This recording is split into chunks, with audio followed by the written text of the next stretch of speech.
recap from last time. Episode 10 was our big program reveal episode, and we shared all 11 shows coming to Venue 13 in 2026. The tickets for everything are available online. You can get them through our website and the Ed Fringe website. We've also got our crowdfunding campaign running full steam. This is to get our solar and hydrogen vegan food trailer outside the venue. We'd love your support. We will continue to put information about that in the show notes, as well as links for how to contribute to that. But without further ado, let's get to our topic of the day. What type of Fringe goer are you? Now, we've been doing some thinking about all of the very different ways people approach the Fringe, and we thought it'd be fun to do this segment. 5 types of Fringe goer, the pros and the cons, and maybe our advice as well. Let's do it. Now, first up, we have the full planner. You know who you are. You'll probably own a color-coded spreadsheet by the end of April, or maybe you have, a lot of calendars in your phone, you look like color-marked, shows that you want to see. You book everything in advance. You have a backup plan for the backup plan. You walk into every venue, you're calm and you're on time. I'd like to say that covers my way of approaching the Fringe, except for the... Except for the last point. I do not walk into every venue calm and on time. Usually I'm rushing and trying not to expire on everybody around me around that. So making sure I've got my water and my lozenges. People who will recall our 1, 2, 3s from last year of Fringe advice will remember those. That's part of it, because I'm always rushing between venues. It does put you in a position where you're never going to miss a hit show from an artist that you are familiar with, because you know to get it. And you can get the early bird deals, so you can get 2-for-1 deals, so you can make sure that you see things for things that are going to be popular. You're going to make sure that you're going to get those tickets that are going to be the hot tickets for it. But at the same time, when a show you've pre-booked turns out to be terrible, you're stuck. You can't really ditch it. I mean, you can leave it, but the only time I've ever been angry that I've been watching a show has been in Edinburgh because of this situation where I booked something, it looked amazing in its description, in its ads, whatever, however I got into it. And then I'm stuck there in the middle of it. And even if I leave, there's so many other things that I could have been doing in that time. And I'm like, oh, the opportunity cost for doing that because I was trying too hard to see everything.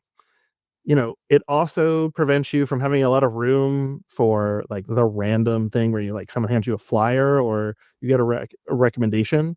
And in taking this approach, I have never not burned out, where by the end of it, I'm looking at a ticket. I was like, do I really?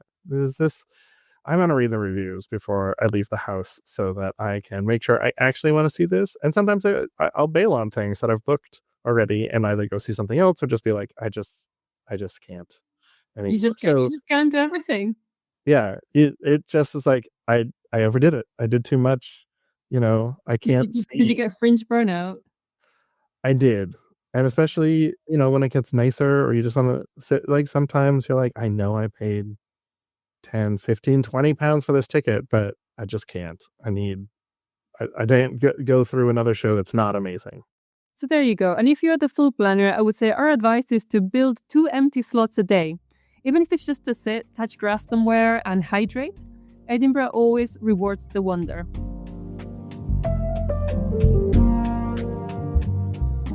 That brings us to type 2, which is the free Fringer. So this is where you can prioritize, pay what you can, or shows that are in the free Fringe where you're paying what you want, or if you can, as you exit generally. You can tap. Most of them have taps at this point.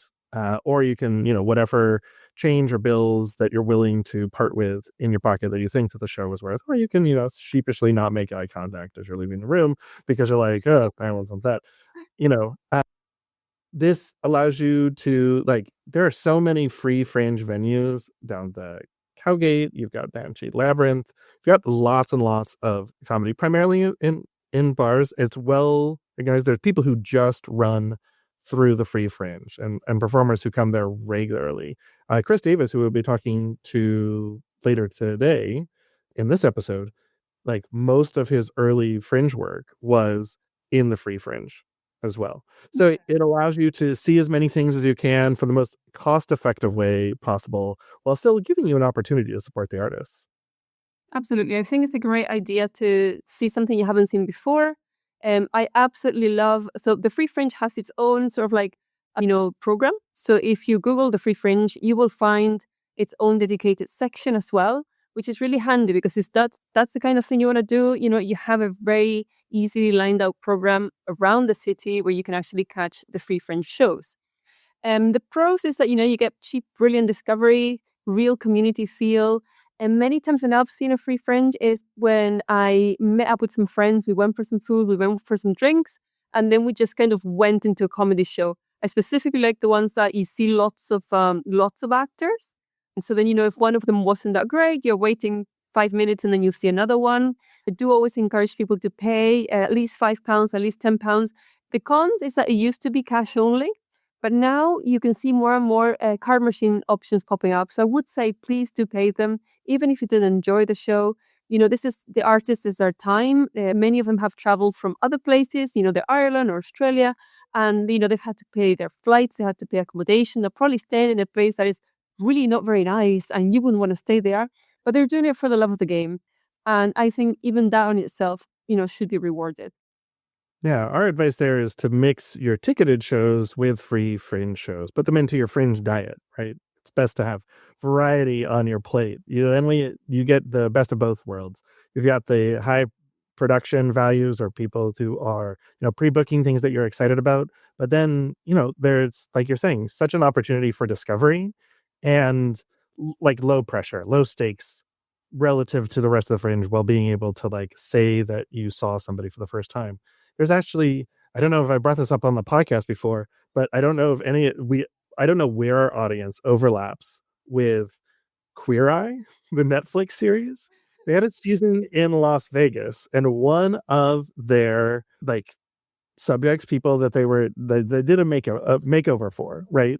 I can't remember his real name, but he performs as Piff the Magic Dragon. He's in a Vegas residency. I hadn't heard about him from years, and he's someone who I saw multiple times in the Free Fringe like a decade ago. And so I got really excited for that episode because I'm like, I've met this guy. I've never seen him not in a dinosaur costume, but he'd be performing on the Cowgate, and I run into him in a bar at the Underbelly, like the at the the cowshed or whatever. And so it was really like interesting. You can see how somebody like ladders up, like cuts their teeth at the Free Fringe and then moves them way up. And now this guy's doing like a regular Vegas residency. Like it really, as we'll hear from Chris, like you just do it and do it and do it. And that's how you get better at it. And it works. So it's really important, I think, to put that into your Fringe schedule, is to not sleep on the potentials of the Free Fringe. Absolutely. And then this can be an official shout out to Piff the Magic Dragon. And if you're coming to the Fringe, do pop by Venue 13. I think Ian would really like a photo with you.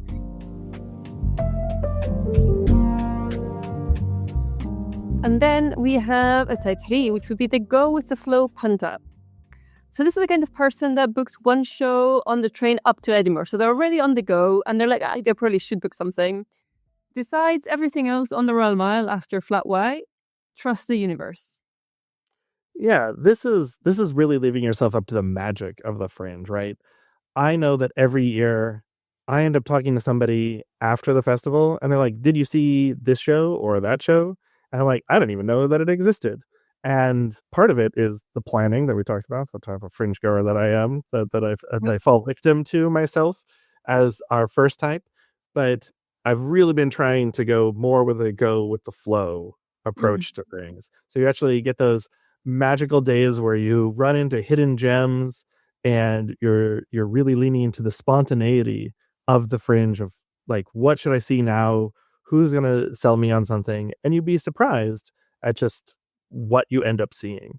Now, the challenge here is that you're going to run into sold out shows, right? If something is doing really well and you're like, oh, that seems really popular, you might not be able to get into it. And you sort of had this like sad sandwich idea at like in the evening because nothing food shape fits between like two panicked bookings where you're just like, oh, what can I cram in my face right now? And you just go with what you can. So you're sort of like, you end up with like exhausted, and it's hard to pace yourself because you don't know when everything's going to happen. And you found out that, you should have skipped something, or you didn't time something out. So you don't know exactly how long something is.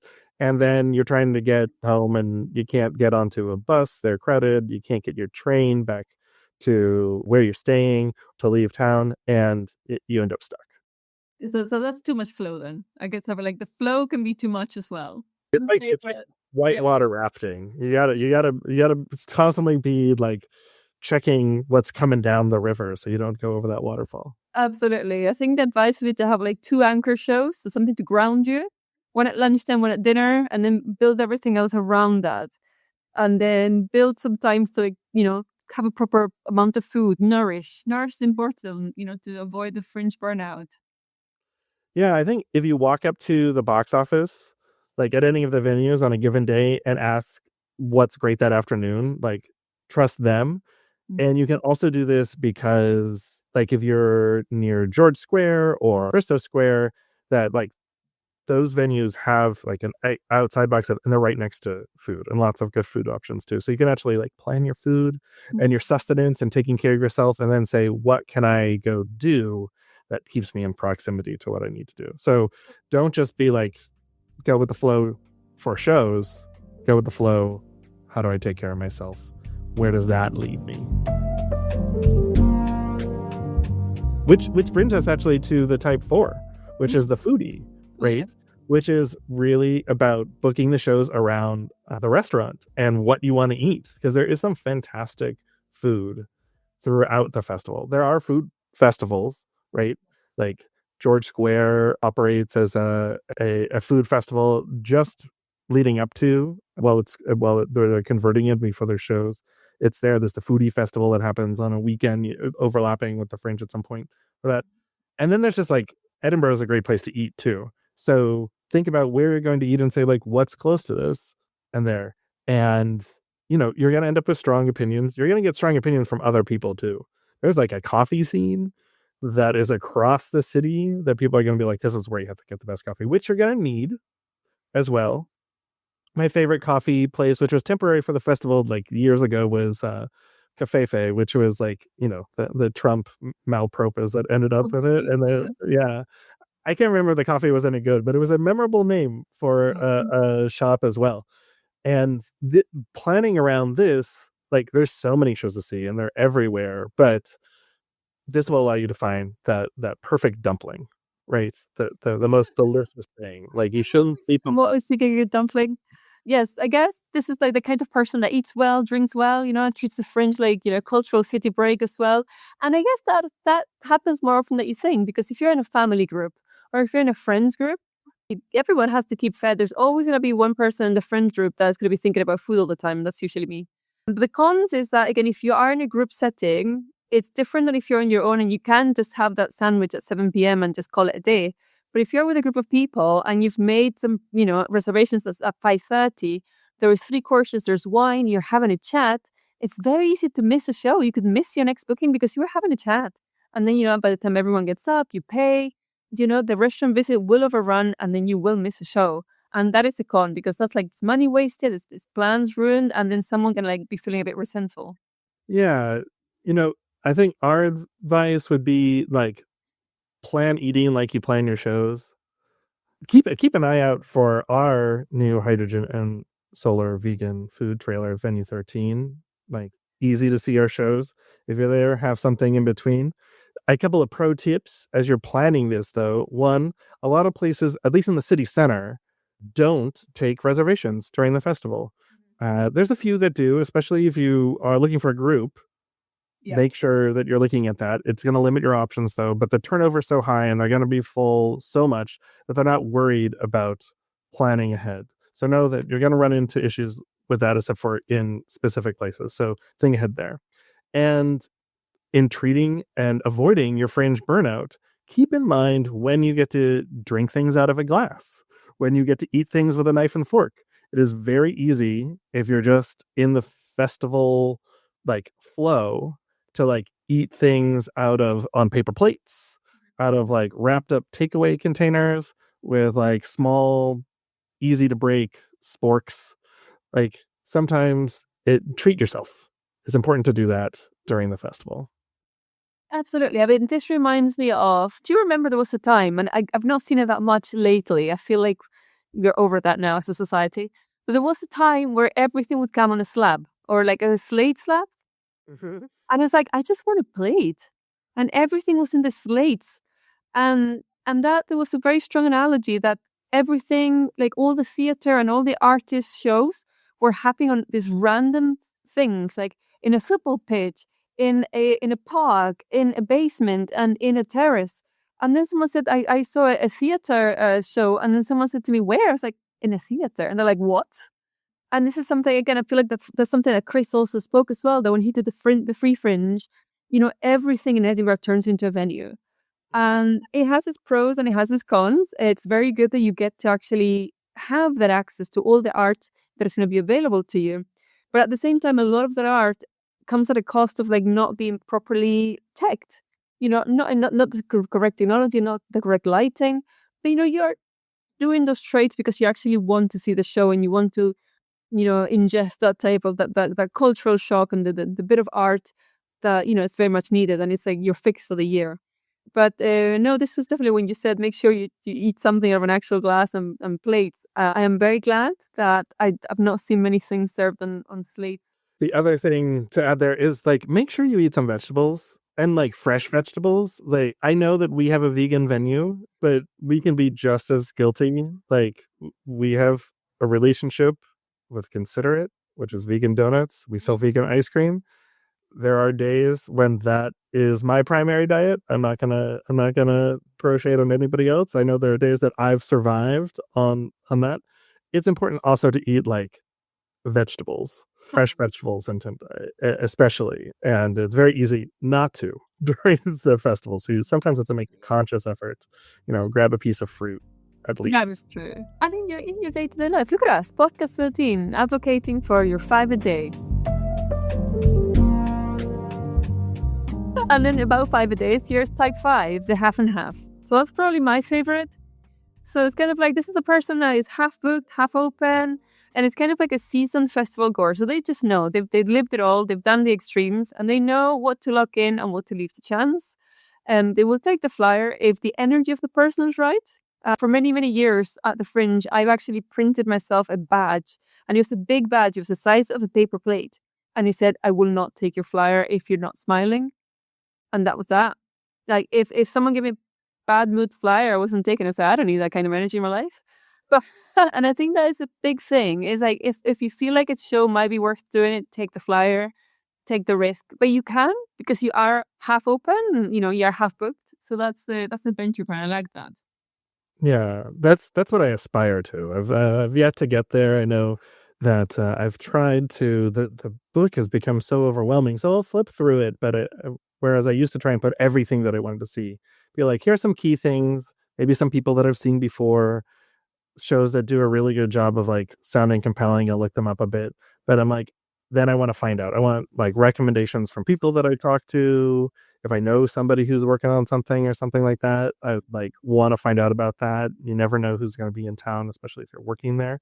But this is really our Goldilocks of the Fringe goer, right? Right there in the sweet spot that gets to see the must sees, or at least, as much of them as they can, but always gets to discover something new. Like, and actually builds in sleep, like is actually able to sleep, is not trying to go too hard, right?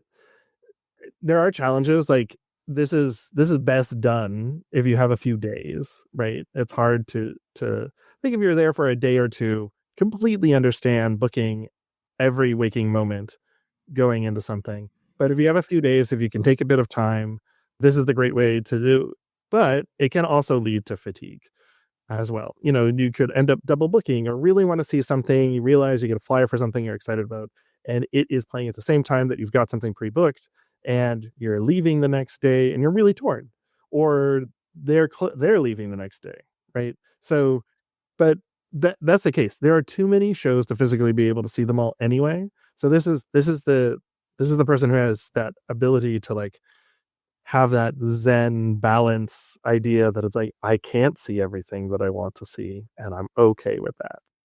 Very good. And I believe that our advice would be that although this is the format that we recommend the most to people, this is kind of what we want: 3 to 4 shows booked a day, 1 or 2 open slots, snacks in the bag. So I would say, Ian, are we safe to say that you are the planner?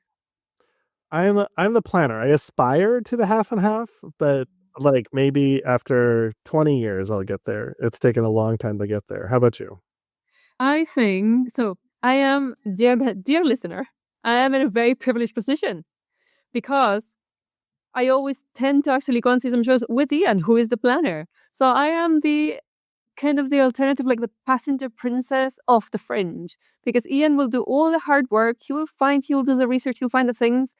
And then I'm going to be the go with the flow and a bit of a foodie. I'd be like, oh, I kind of want to have some food. Or if I go out to the Fringe to meet my friends, I am more excited about meeting my friends. And then I feel like anything else that comes, any free shows that we see is kind of like just an add-on. But I'm just glad that I met my friends, we had some food, we had some drinks, and we had a good time. Yeah, I do enjoy your trust in my selection. That's not trust in quality. I want listeners to know this is not Vanessa does not necessarily trust me to always pick good shows or the thing that and good that she wants to see is always interesting and it always leads to an interesting conversation. And I do love having the conversation afterwards where either we appreciate the show in different ways or like I just made a bad decision and we can like dish about it over like we'll go into the garden, pick up something to eat and be like, that was shit. Yeah, I was trying to avoid. I tried to be very polite about it, but yes. I'm sorry. Is it a Fringe if you haven't seen a bad show? It's not. No. Like I said, it's the only place that I'm ever angry to see things. I was so unsatisfied as an artist, of experiencing a Fringe if I've not seen a bad show. I feel like something's off. Something's not right. Listeners, tell us which type you are. Email us at podcast@venue13.com with your answer or comment on our socials. I'm Year13 Fringe. We really want to know what type of Fringe goer you are.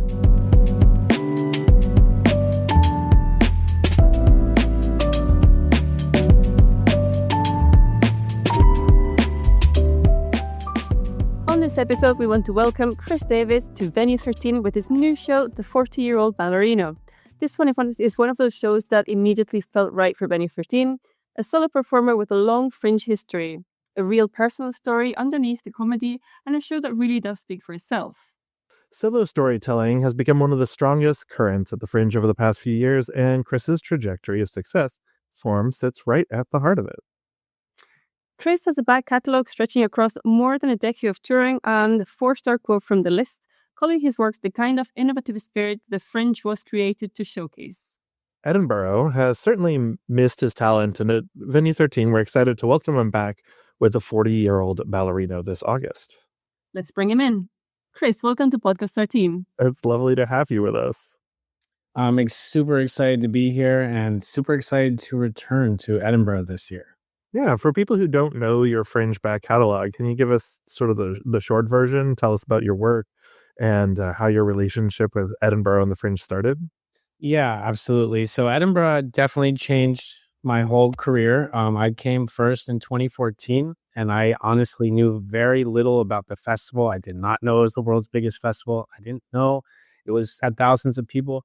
And so I went and performed the show with no expectations and not know anything. And of course, that show did really well.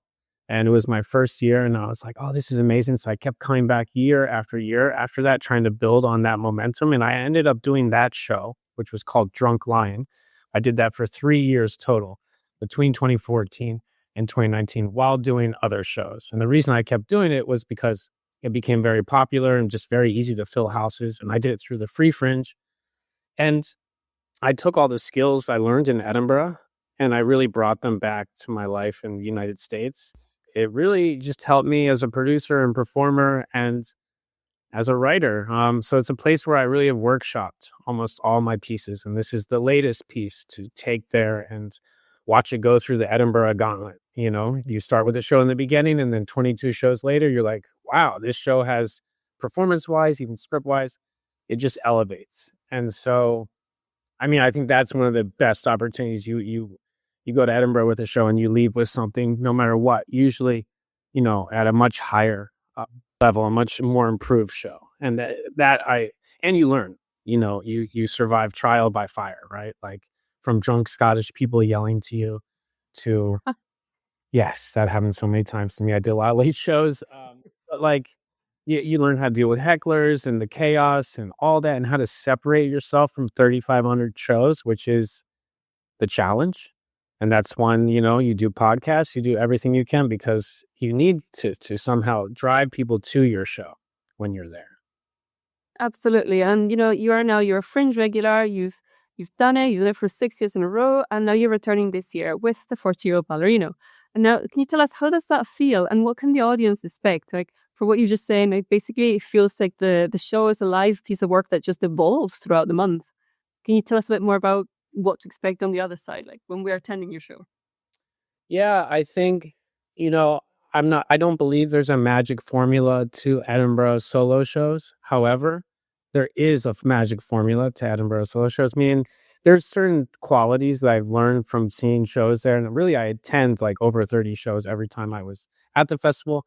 And so, in a sense, 40-year-old ballerino, it takes all the tricks that I've learned, all the different techniques that I've learned, all the writing stuff that I've learned, and I think packages it together in a way that I'm super excited to share because I've never had, a real venue when I've done shows there. I've mostly performed in pubs. I performed in a yurt in Three Sisters one year where there's often stag parties outside screaming during football matches. I was in the middle of the day. I performed in an attic in the counting house. I performed in the basement theater of Newsroom pub.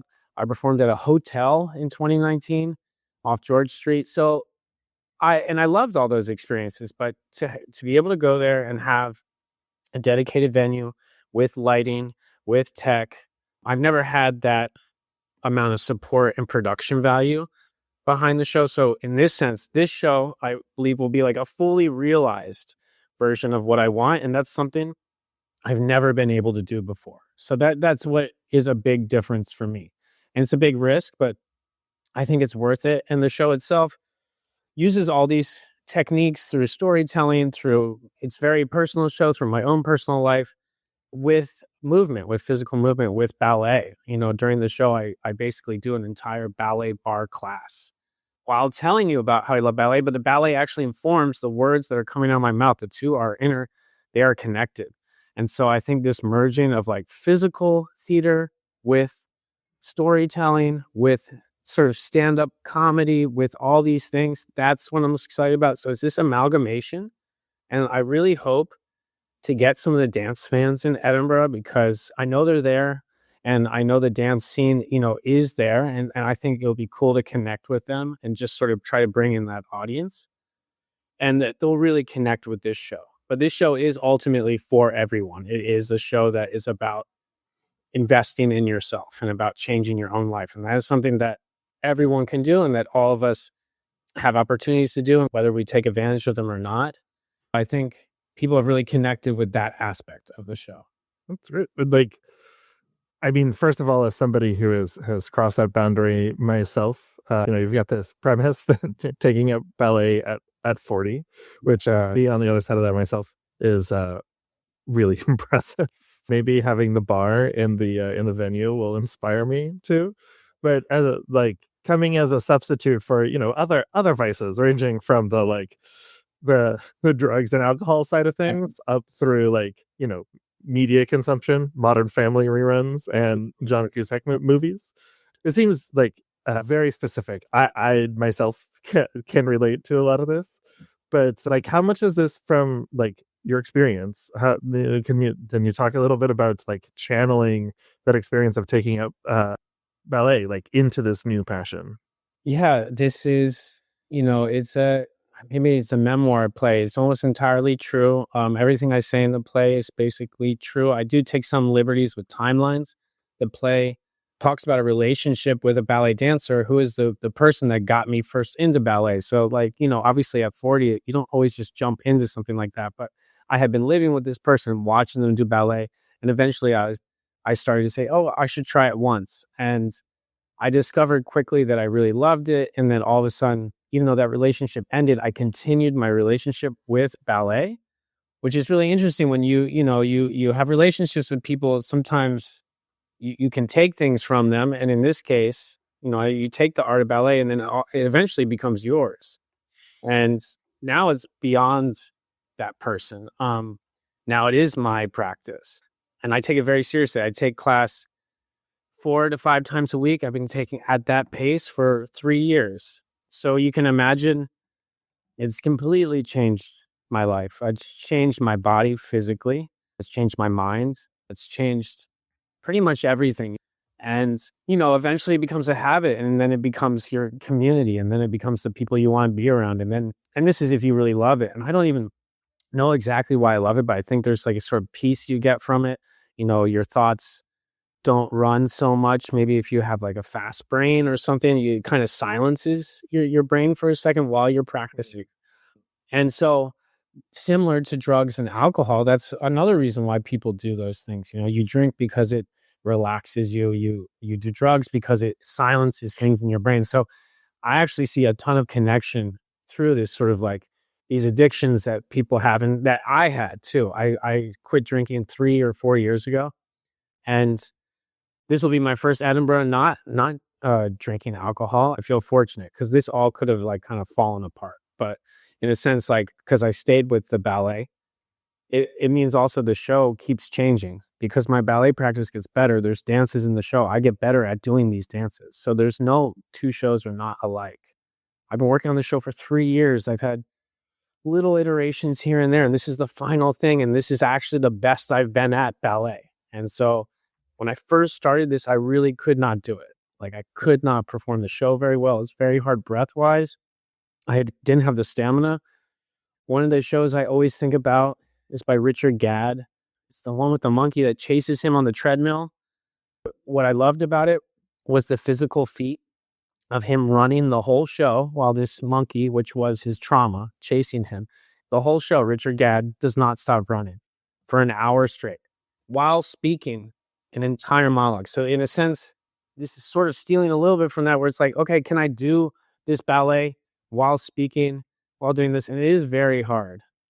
And so there's a little bit of a physical feat to the show, which I think is fun for the audience. Can he do it? Can you do it?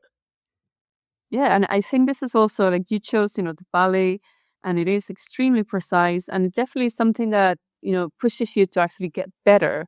And it just sort of reminds me of my main experience that I have with ballet dancers. It was a few years ago, about 5 years ago now, and I was very close friends with someone in the Scottish Ballet, and he invited me and a group of friends to the opening of the Nutcracker, and there was an emergency.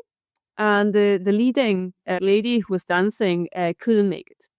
And it was kind of like that happened sort of like 2 days before. And it was a big stress. And they had to fly this girl from New Zealand. And because they actually had to they have this like world network connection of who can actually step in at short notice that knows it. And because every ballet, organization has its own sort of like little flair, they had to find the most likely one that could actually fit within the this sort of schedule that they had and deliver. And that night, we all went out with the whole cast. And I remember speaking to this girl and I said, were you nervous? Were you like, how did you manage this? She's like, I was just told and it was an immediate yes. I just jumped on this on this plane. And she goes, and, we were all drinking. They were drinking champagne. And she wasn't drinking. And then she actually did also tell me, she says, I cannot drink. She said, because if I'm performing, it's going to take too much out of me. And she's like, all I can do right now is, have lots of water, high protein. And she goes, I just need to do my weight training and my cardio to keep up with this. And she did have like a full month, on this production. So that really remembers, like kind of resonates with what you said about the discipline that this art requires of someone. Yeah, absolutely. And I think especially at an older age, like that is intimidating. I've always been very afraid of injury because, that would be the end of my show. In a sense, like I have to be able to physically do this stuff. So I'm very cautious about these things and very careful about how I treat my body.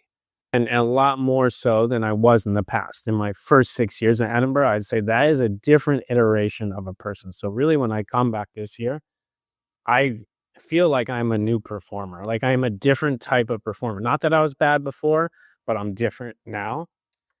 And I think I'm better now. I know I'm better now. But you know, I still have respect for that guy from the past, and he was very fun, and I'm still fun, but he's different one. It's different how I approach these things. And I look forward to sort of testing all those things in the Edinburgh environment, which, you know, I've had shows there go incredibly well, and I've had shows there struggle. And so I've been on both sides of that coin. Yes. Someone who's been going with shows. I've never been a performer. I am not a performer. It's not something I'm interested in doing, but I do pretty much anything else associated with the show, but been going since 2008, and people wondering like, okay, so what makes a good show? But yeah, the like trying to have a like any sort of idea of what you're getting into is kind of like it's an impossible task. And with all the shows that you've written and toured and brought to Edinburgh before, like you have a like a catalog of them between Drunk Lion and One Man Apocalypse Now, Violence of the Lambs, etc., and One Man Nutcracker. You have not brought that one, but you've been touring that too. Like, but is there a similarity between like is this a culmination? What is the continuity? Is there an expanded Chris Davis universe in which these exist? Each of the shows does always have like a core part, like a core heart to it, something like a message of some sort. And if you know that message is that, hey, you can not only change yourself and your body, but change your relationship to other people and how other people treat you and how you treat other people. And so that is a core value, that the relationship with yourself and the world itself. And that's new. You know, that's something that I didn't think about before so much. I sort of just was in the present. You know, I'd say the pandemic had a huge impact on me because it stopped me from going to Edinburgh. I was supposed to go there in 2020. I was going every year. I had no plans ever to stop. And that since it's been 7 years since I've been back, and it was a big break. It was a necessary break for me. It was very good. I'm happy to be back. I'm excited to be back. And so these shows, like they've all, you know, you every time you go through Edinburgh, you take in your show, you learn something. I've learned the most from watching other people's shows. To be honest, like yes, it was great doing my show, but seeing shows like Richard Gadd, there's a million other performers. I'm not even gonna try to name everyone, but I see so many. Those shows really affected in my own writing how I approach theater. I'm thinking of a show 2014 called Beowulf, was a solo show, very popular. It just taught me the importance of like storytelling and staying with your audience. Very simple lessons. It wasn't even like a mind-blowing show in that sense. Spectacle. It was a beautiful show. So yeah, I thank Edinburgh a lot. So in a sense, you know, the return is also like I thank you to the city itself. The festival is so messy in a sense for the locals, for the people in the city. And I know that people love it, people hate it, people are neutral. There's just all different opinions. You have all the people from London coming in, there's friction and all that. But at the end of the day, it is a celebration of theater and like gathering. And the biggest for English speakers in the world. And you can't really replace that. And the energy, as you know, is like, I try to describe to people what the energy is like, because that's really the thing that sticks with me there is that you're on the streets and you're just sort of in a whirlwind of performance. And there's no other place I've ever been that has gotten anywhere close to it. The different frictions and the different way that people react to it. Sometimes that's the same person, like hour to hour too. That it's like, I hate it here, I love it here. You know, hate and love, same coin, right? So if they do hate it, that also just means they really love it. So because it is a party in your backyard. So you're coming over from Philadelphia. Can you tell us what do you miss about Edinburgh? Because it's not like you've come once, you've come more than once. And I always feel like when I travel somewhere for more than one time, I start to enjoy things. That could be products, that could be experiences, that could be parts of a city that when I go back, I look forward to specifically. Now with our show and with some of the academic work that we do with Ian, we've been to Prague a couple of times now. And I know that we're going next year again. And I'm already, because I've been to Prague a couple of times, I am already looking forward to some bits of Prague that grown on me, that I know that I can get, you know, that particular coffee in that place or that particular thing in the other place. Do you have something like that with Edinburgh? Definitely. And by the way, I would love to go to Prague with you too. I've never been to Prague. That one sounds amazing. That's something I would love to do. Edinburgh, I mean, God, you know, I will say, so I was there 2014, 2019, that's pre-pandemic. So in a sense, I do feel like maybe I won't know the city in the same way that I did. Like, what changes have occurred? I'm curious. But in that period of time that I was there, the audiences that you get, whether it's 5 people or 50 people, were in general very generous.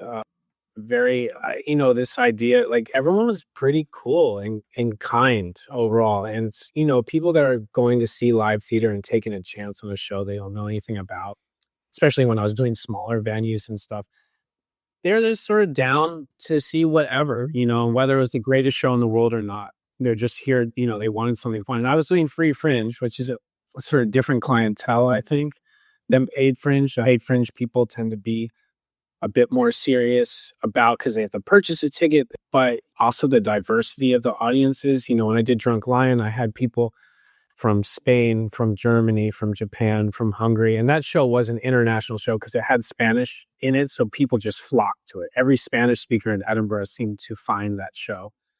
And that was really cool to like tap into an international audience. And like, you have all of Europe right there. And at least when you're there, it feels like a lot of people do come in from all these places. And yeah, I mean, the energy, again, the performer energy, you have to bring it. Obviously, I've seen people, we all know people that have crashed out in Edinburgh and have not had a great time. And that's, it's on you. You have to bring the energy and match the energy of the city, which is very daunting for some people because it is 24/7 and it's the entire month. But for me, that was never a problem. That's not an issue. It's something that like, yeah, I find myself very energized by it. You make a good point there too. Also, and it'll be interesting. Like I also drink a lot less than when I started doing Edinburgh. You just get to a point in your life where it's just not quite as fun the next day. I drink the same, by the way. Like I know everybody's like, "Oh, I'm bringing Lenny back." Then Yeah, I'm from Scotland. I drink the same. I continue to do so. it changes. It changes like your relationship with the city over time. It'll be interesting. It'll be interesting to hear what your reaction is to the city because it is something that like now that I've been back for a few years myself, I started coming back in 2023. It's become familiar again, but there were a lot of at the same time that it's like an ancient and medieval city, so like the architecture doesn't change that much. Like you still generally know where things are, but the shops, like the population changed over things that I went to and like cafes that I went to all the time and were favorites had like moved or closed or been replaced with other things. And how much it changes and how little it changes actually was really interesting to me in my first trip back. The on the subject of things that change, the show argues that change is always possible no matter what your age. So to leave the audience with this message, what would you say to anyone over 40 who is thinking about changing their life around? Well, and I will say this, I've done this show for a few times in the United States. I do One Man Nutcracker, which uses a lot of ballet. I have multiple messages from people that have seen the show that talk about specifically this. And they say, hey, I saw your show and I'm 60 something years old and I decided to try a ballet class and I love it. And I'm not joking. There's multiple messages like that of not just 40. I'm talking about, honestly, in a weird way, people in their 60s and 70s seem to be more these days, more willing to embrace change than people in their 40s, which I don't know what that's about. But, so I've always been just like the themes of the show resonate enough to get people to do that. And they usually they're just thankful and they say, hey, you inspired me to try this thing. I never thought I would do it. And I've actually seen some of these people in my own ballet class because here in Philadelphia, I'll tell them exactly where I go. I say, you can go this time.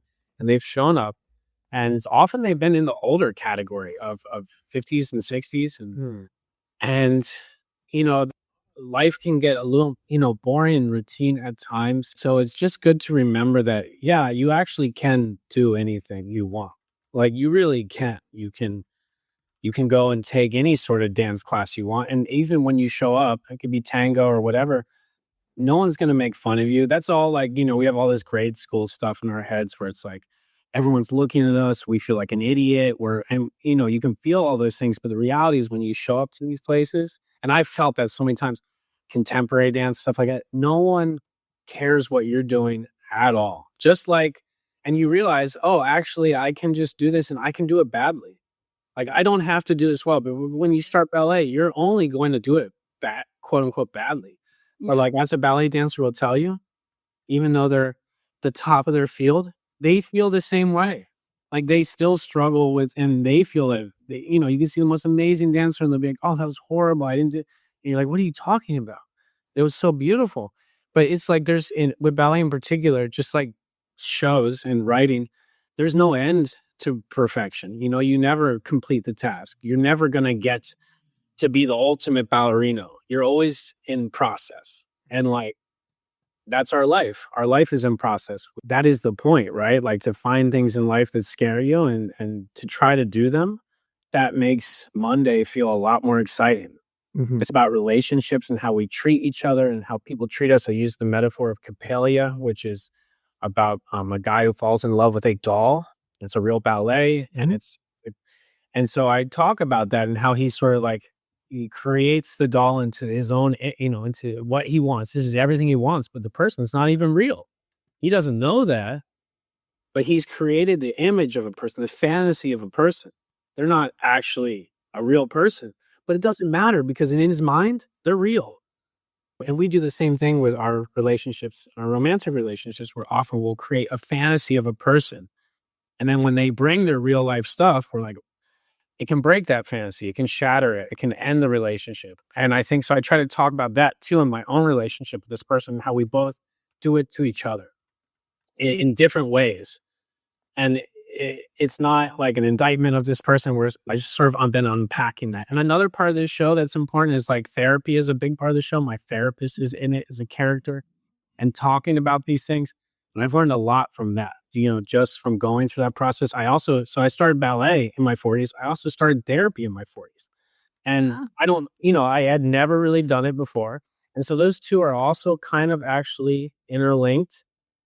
And it's in the show itself. Like, the therapist is a character that talks about certain things and ideas that I've always either never thought about or just struggled with. And for me, people connect with that. I think when you get to your 40s too, you're like, you start looking at your life in a different way and you see what you've done and you see the decisions. You've seen the consequences of your decisions. And that is actually a privilege.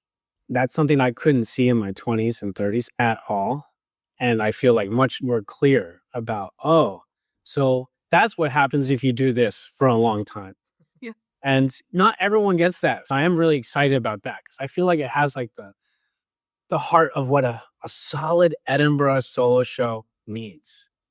And to me, I was like, hopefully audiences see it, they tell people, and that, brings in a natural, because I do think it'll be something different than anything else in the Fringe. And, no one else is doing ballet and doing story. Like, I know that. And that's awesome because, as you know, separating yourself from 3,500 shows where half of it is someone talking about their personal life and their story or whatever, it's just really helpful to be like, no, this show is different. Like, this is going to be a different experience for you. It's not going to be the same as. Yeah, I think one of the things that gives that away, if people don't realize that, is actually the title. Like, this is something that I think about a lot. That perhaps like one of the things that I've learned over time through doing being involved with so many Edinburgh shows is, one, a compelling title, especially if it tells people what they do on the tin. Like, people are literally going to see it says what it is on it, and people should believe that what they're going to see it. Yes, either it has to be compelling for some reason or tell someone exactly what they're getting into. The show, and I chase this high. The show that I was involved with on like the producing side, that was the easiest to promote ever, was an all male production of the Bacchae. Like, I barely had to do anything to, like, people knew exactly what it was going to be. The tagline was the title, and it found its audience. Yeah. And so I that's one of the things that I'm excited about this. And I think that you're talking to two people who also like have been through multiple phases of career and finding things. It's like, yeah, let's try it. let's get this venue started again. So I think that it's really going to fit in with what we're doing. And in our last episode, we were talking through the entire season, and you mentioned 60-year-olds. Like, we have a solo show from a company here in Toronto called, the show is called Sister Sophia Kicks the Habit, and the company is the Universe Over 60. And so it's like we've got people working across all sort of areas. Another sort of veteran performer has never done Edinburgh before, so it'd be interesting to take a look at these two solo shows that we have with veteran performers fitting like finding their place within the festival this time around. So thank you so much for that. I'm really looking forward to it. I'm going to protect that bar because it's important for the show, but see me getting inspired for it. From my side, I can say that that's been truly inspirational. And I've just completed my beginner salsa, and I will move on to intermediate salsa. And it's just something that's actually genuinely giving me lots of joy that I could accomplish that. And I think this show has a multi level of messages, and I'm really looking forward to it. So, Chris, thank you so much for joining us. For the audience, the 40-year-old Ballerino plays at Venue 13 from the 7th to the 29th of August at 2:45 every day except Mondays. Tickets are £15 full and 10 concessions, with a 2-for-1 on Tuesday, the 11th of August. And we have the Fringe Friends as well. So you can book through Venue 13, and we will leave all the links in the description. And if you want to keep up with Chris between now and August, you can follow him on Instagram, TikTok, Facebook, and YouTube, typically at One Man Nutcracker. We'll put the links to all of that. It's on the show page too, so you should just go there and get tickets. But it will also be in the notes for this if you come to see the show notes first. You can also check out all of his work through realchrisdavis.com, which will also be linked as well.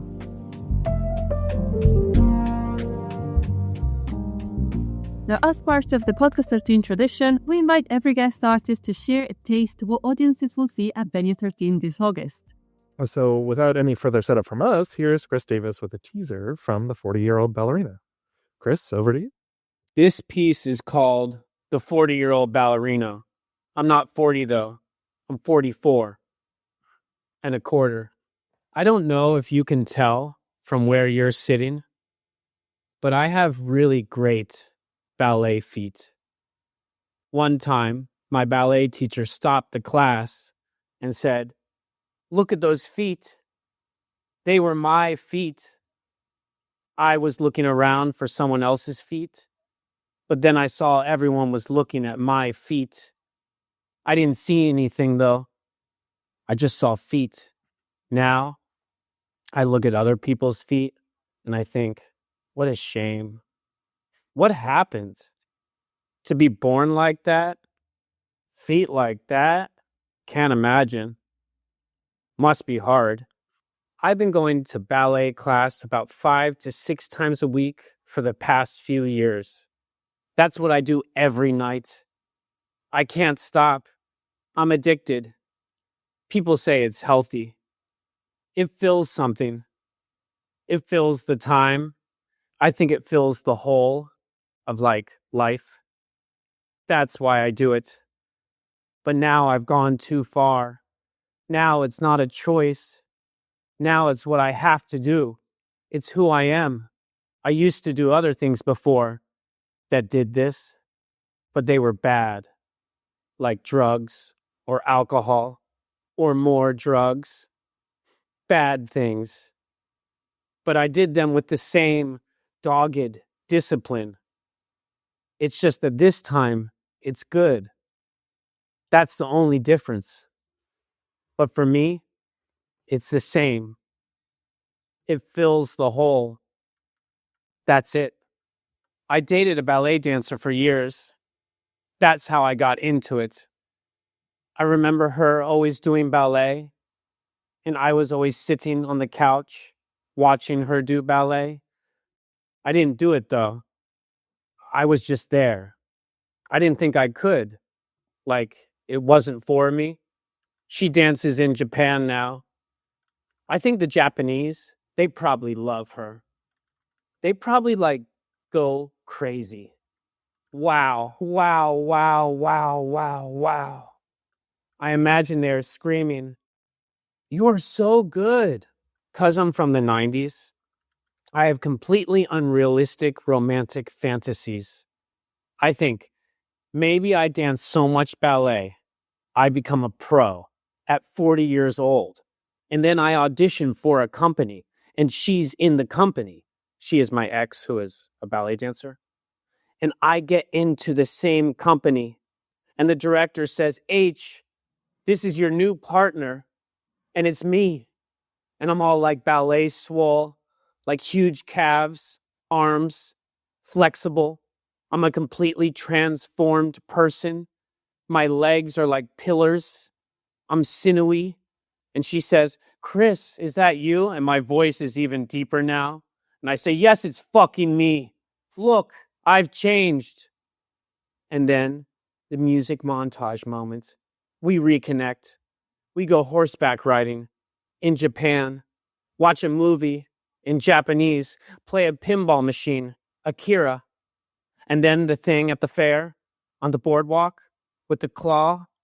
It's a big stuffed teddy bear in ballet shoes, and I win it, or she wins it, and we laugh over fries with cheese whiz, Japanese whiz, and then the finale, our big performance at a big stage with a lot of seats, big seats, and big people, important people. And at first they're like, I don't know. But then they see our chemistry and they're like, wow, we wow the audience.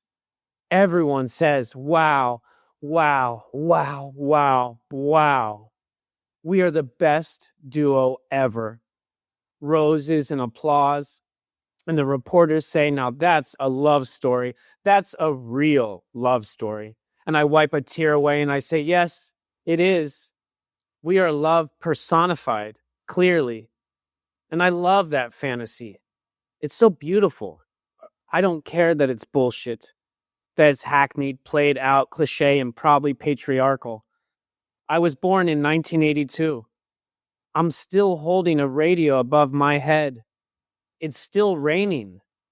That shit is inside me. I've tried to get it out. I've been reading bell hooks, all about love, the will to change. I've tried to get it out, but you can't cut out everything. Some things just linger. Some things are just you. It's deep. And an unhealthy relationship towards romantic idealization, that's me. I grew up in the 90s and I watched way too much TV. End of excerpt.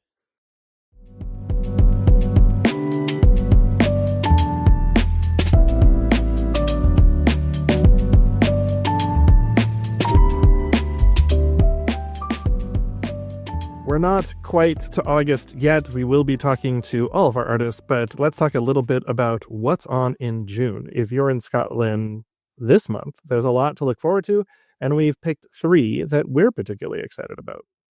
Now, first up is Eden Festival, running from the 11th to the 14th of June at Rahills Meadows, just outside Moffat in Dumfries and Galloway. Now, this is one of Scotland's loveliest independent music and arts festival. You should expect about almost a week, 4 days of music across multiple stages with strong family programming, a lot of interactive arts, woodland areas, circus and cabaret alongside the headline acts. The vibe is more closer to a boutique camping weekend, so it's very family focused and it's really wholesome. It's great for first-time festival goers and for families, and tickets and lineups are at edenfestival.co.uk. Ian, have you ever made it down to Moffat or for Eden, or is this on your list? It's on my list, but I've never been able to make it. Like it's can sometimes be hard to pull myself out of Edinburgh. We've got so much work doing there, but it has been something that I've been looking at for a while. I've got you've mentioned it to me, and I've got other friends in town who really rely on it as something that's like a nice like way to start the season before they're really getting into like if they're working the festival or trying to get out of town for the festival before they're like making those plans, it's like a great space away from that to be able to like enjoy yourself. It's the calm before the storm. And so it's always been something that I'd like to do.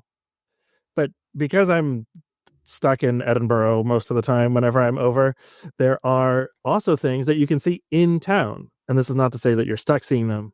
They are things that we are excited about. We've got Les Ballets Trockadero de Monte Carlo, who are back at the Festival Theater, and that's going to be on the 16th and 17th of June. They're actually a U.S. company founded in New York in 1974. It's an all-male comedy ballet company that has been parodying and honoring the classical form for over 50 years. So a great tie-in to the shows that we're bringing up as well. So if you think, yeah, I'm going to check out Chris, this is a good one for you to check out ahead of time in June. So, same point shoes, tutu, swan length, the whole lot, performed with very serious technique, but very silly faces. It's the perfect double bill, as we said. So you can get those tickets at capitaltheaters.com. I feel like the universe is sending us a sign with all this ballet content in our diary at the moment.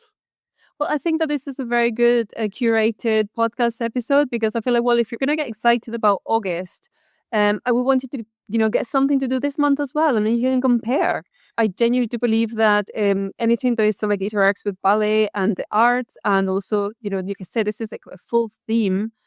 It's worth exploring. And, these people have been doing this since the 70s, and they've been touring this for a very long time. I believe that they're excellent and one not to be missed.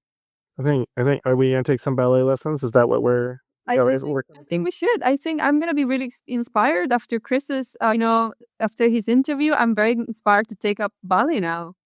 But, finally, we also do have The Karate Kid, the musical. It lands at the Festival Theatre from the 23rd to the 27th of June, closing up the month with, again, another, dance performance, arts performance.